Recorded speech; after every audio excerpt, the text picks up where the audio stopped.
حضرت عبداللہ بن عمر رضی اللہ تعالیٰ عنہ روایت کرتے ہیں کہ رسول اللہ صلی اللہ علیہ وسلم نے فرمایا، لوگ قیامت کے دن رب العالمین کے سامنے اس حال میں کھڑے ہوں گے کہ ان میں سے بعض اپنے پسینے میں آدھی پنڈلیوں تک، بعض گھٹنوں تک، بعض کمر تک اور بعض کے منہ تک پسینہ پہنچ جائے گا۔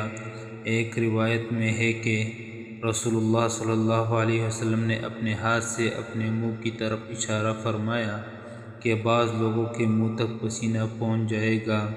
حوالہ صحیح البخاری، حدیث نمبر 6532۔ حضرت عائشہ رضی اللہ تعالیٰ عنہ روایت کرتی ہے کہ رسول اللہ صلی اللہ علیہ وسلم نے فرمایا، قیامت کے دن لوگوں کو ننگے پاؤں، ننگے جسم اور بغیر ختنہ کے اٹھایا جائے گا۔ حضرت عائشہ رضی اللہ تعالیٰ عنہ نے عرض کیا، یا رسول اللہ، کیا مرد اور عورتیں ایک دوسرے کو دیکھ رہے ہوں گے؟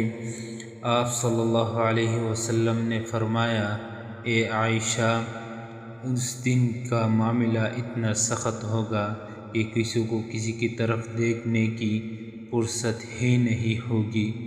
حوالہ صحیح البخاری، حدیث نمبر 6527۔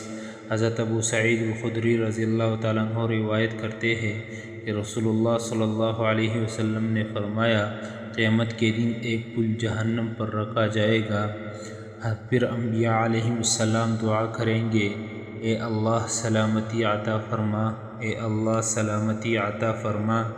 پھر لوگ اپنے اعمال کے مطابق اس پل پر گزریں گے، کوئی بجلی کی طرح، کوئی ہوا کی طرح، کوئی تیز رفتار گھوڑے کی طرح، کوئی دوڑتے ہوئے، کوئی چلتے ہوئے، کوئی گھسیٹتے ہوئے گزرے گا۔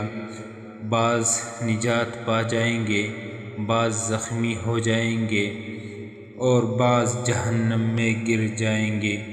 حوالہ صحیح البخاری، حدیث نمبر 7000۔